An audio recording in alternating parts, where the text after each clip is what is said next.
Welcome everybody to Forza Horizon 4, and today we're taking a look at the 1969 Hot Wheels International Harvester Loadstar CO-1600. Now, International Harvester were a company that existed between 1902 and 1985, primarily made trucks and really rather large vehicles, but they did dab into SUVs and estate cars and or station wagons as they're called in the US. And yeah, one of those we actually do have on this game, the International Scout 800A. So yeah, unlike other cars on this out of this Hot Wheels Legends car pack, this is a manufacturer we have had something from before. I think there's only two other cars that we've that are on part of the car pack that we've had from other vehicles from before. So yeah, this is one of those yeah, big trucks that America were known for in the 60s and 70s. Obviously there were bigger ones than this, and there certainly are bigger ones now, but yeah, this is a superb you know, modified version of that standard truck. It's yeah, completely overhauled. As you can see, it's got a engine in the middle now. It's got a massive rear spoiler. It's got no bodywork outside at the front cab, and yeah, big large exposed wheels, but luckily they are far chunkier than say the Nash and Metropolitan, which had really rather skinny tyres. But yeah, the interior is generally the same as far as I can tell. As you can see, the steering wheel is not the best position, and yeah, outside of that gear lever, it looks pretty much the standard, to be honest. Not particularly well equipped, but all functional, which is what you would want out of a truck. But yeah, this is probably one of my favourite ones out of the car pack. I'm not sure if it's quite my favourite, but it's definitely up there. Certainly prefer it to say the Golden Hawk or the Studebaker. But yeah, it's a great vehicle, and yeah, part of that is down to the engine.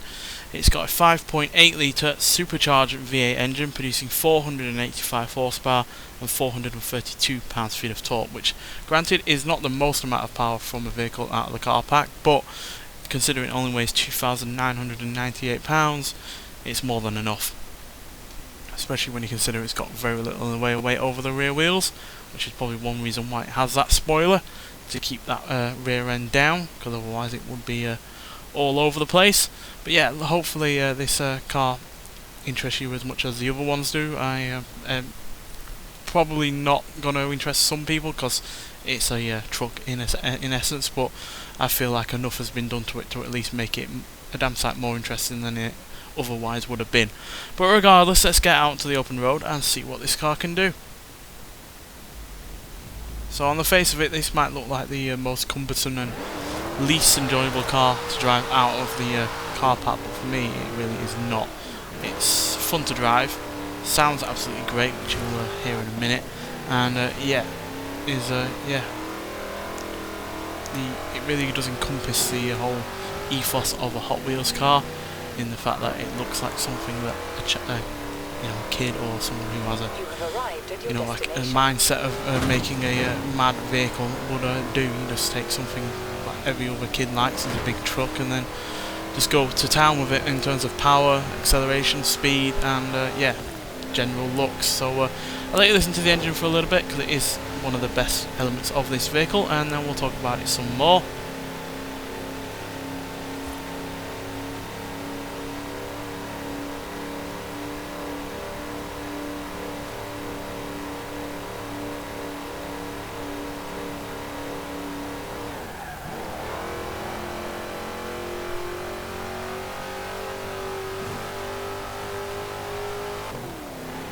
So yeah, it's not the fastest of vehicles in terms of top speed, as it can only do 112, but I guess that's more than enough for a vehicle that is yeah, as dangerous looking to drive as this is, considering how little in the weight it has, but it is quite high riding and has quite a high centre of gravity. So yeah, 112 sounds about right, but this is probably one of the fastest out of the car pack in terms of 0 to 60, doing it in 3.888 seconds, and it'll go to a 0 to 100 in 10.888 seconds. So yeah, pretty damn quick, to be honest, even though the top speed isn't quite as good as you might expect for a near 500 horsepower vehicle. But yeah, like I said, it's probably down to safety more than anything, because yeah, you just do not want to be rolling one off like this, let alone crashing it even if it wasn't. So yeah, makes perfect sense for it to have that kind of top speed, but at the end of the day that does not stop it being as fun as it is to drive,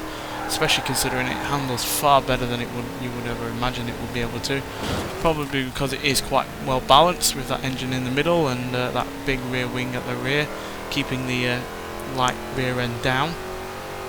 So pretty much the faster you go, the better handling you're going to have out of this. So yeah, it's a cracking vehicle, and I imagine you can do some really fun and powerful tunes to this to make it, you know, even more suitable for, say, racing or, you know, online competitive matches. So yeah, it's a great addition to the game, and yeah, I do like the fact that we finally got another international harvester vehicle, as yeah, for the longest time we've only ever had the Scout, which is a great SUV in its own right, but I've always wanted more from International Harvester, especially since, you know, we've never had any of them before the Scout. So yeah, always interested in having more from these, just like I would like to have more from Studebaker or Nash or other, you know, car companies that we've never even had before on this game or any previous Forza game. So yeah, like I've said in the previous reviews, you can get this for £7.99 or your equivalent currency, and yeah, it's well worth getting, as yeah, especially if you have Game Passes, you get 10% off.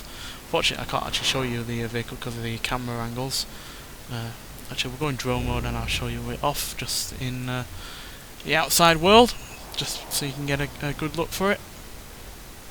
So yeah, it does look really rather nice, I think, especially for a truck that is obviously not meant for aesthetic purposes, but somehow they've managed to pull off a vehicle to look as aesthetically appealing as this is, despite its truck tendencies. So yeah, nonetheless, thanks for watching, and I'll see you in the next one.